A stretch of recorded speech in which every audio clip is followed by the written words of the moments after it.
Hi, my name is Samuel Gonzalez, and this is my video, Martial Law, Part 3. Now, in the background, you can see a video, or let me just put it, the news channel, CNN, breaking news, 2 dead students. They think that there was a terrorist shooting at UCLA, which is not really common, but however, we've been hearing a lot of stories about this across the country.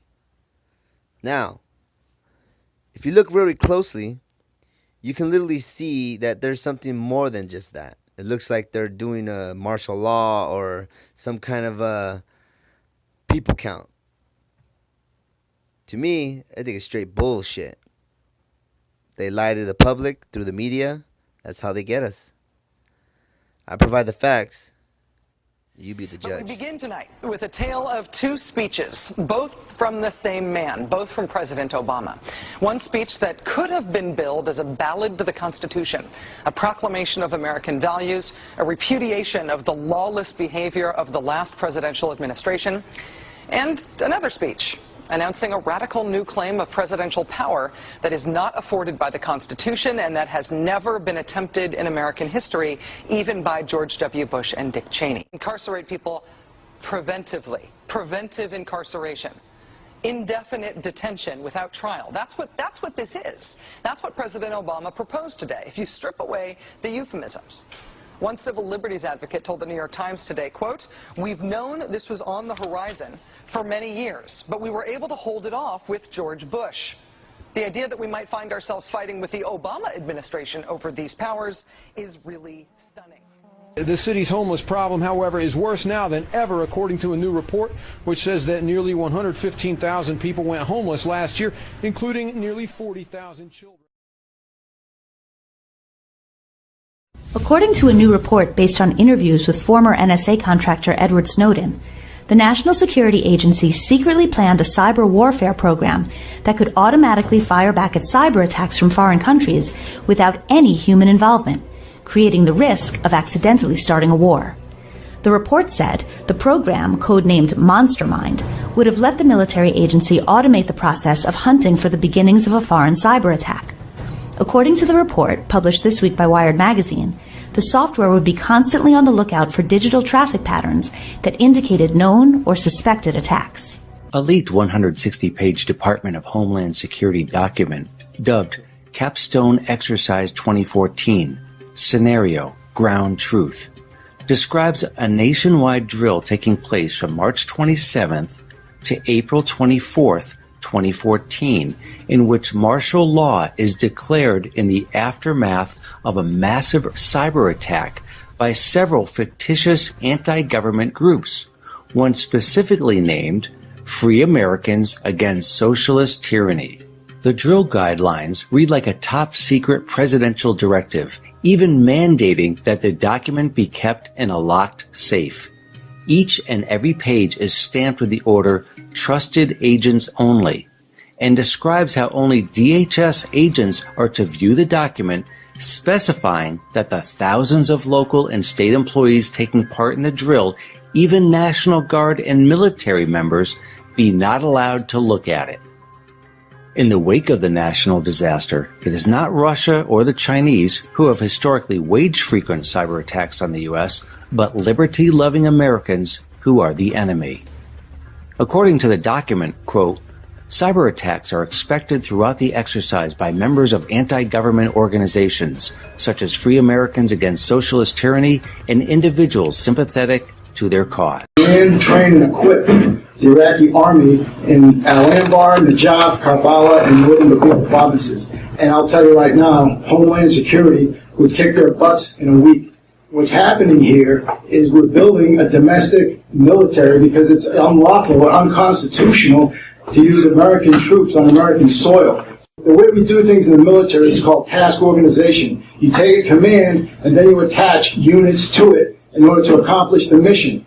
Homeland Security, what they're trying to do is use standardized vehicles, standardized equipment. I saw a picture in the Boston Globe during the marathon bombing where 2 officers, they both had identical helmets, flak jackets, weapons, everything I wore in Iraq, only it was all blue. The officer on one side had a big patch on his back that said Massachusetts State Police. Another officer next to him, his patch said Boston Police. Let's not kid about it. We're building a domestic army and we're shrinking the military because the government is afraid of its own citizens. The last time more than 10 terrorists were in the same place at one time was September 11th, and all these vehicles in the world wouldn't have prevented it, nor would it have helped anybody.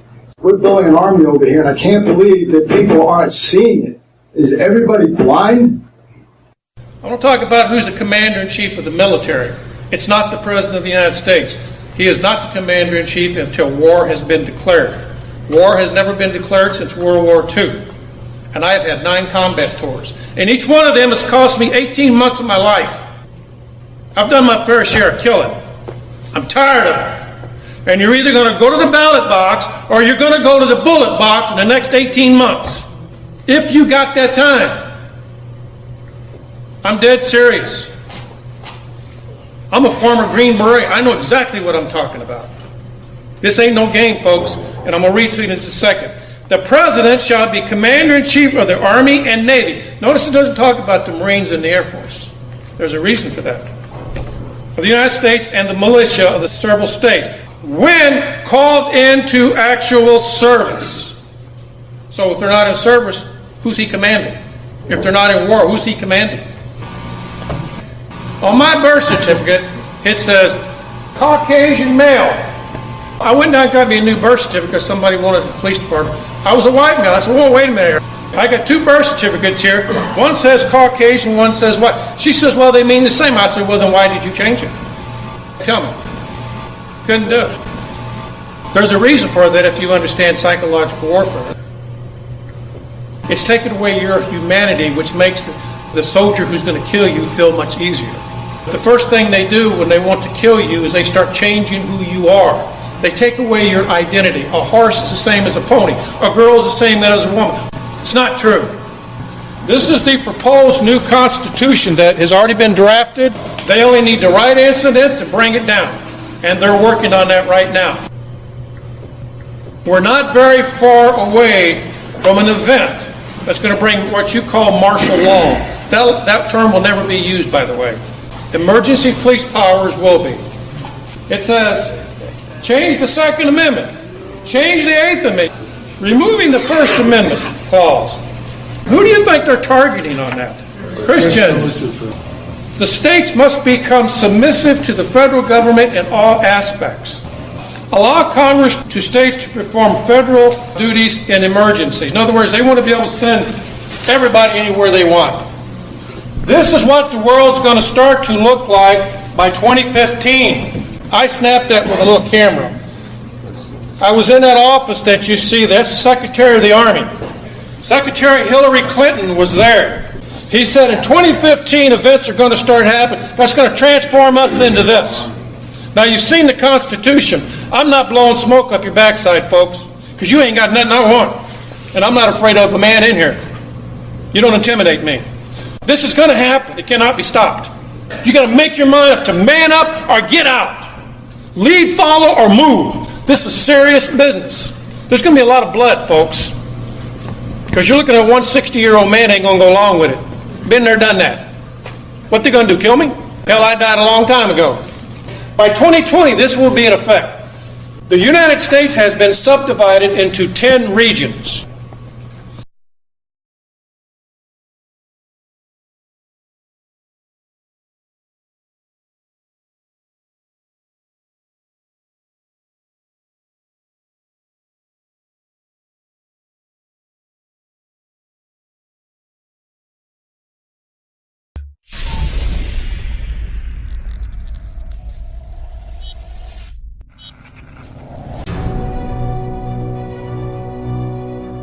Okay, so here I am out here in September, and as you can see, there's obviously a really very clear planet that is right north of the sun. And wow, I would love to say it was the moon, but since the moon happens to be right here on the opposite side, there's no way it is. And since we all have been taught in school that Mercury and Venus do not show up, oh, just look at that planet just beaming and shining right now. Somebody tell me what it is.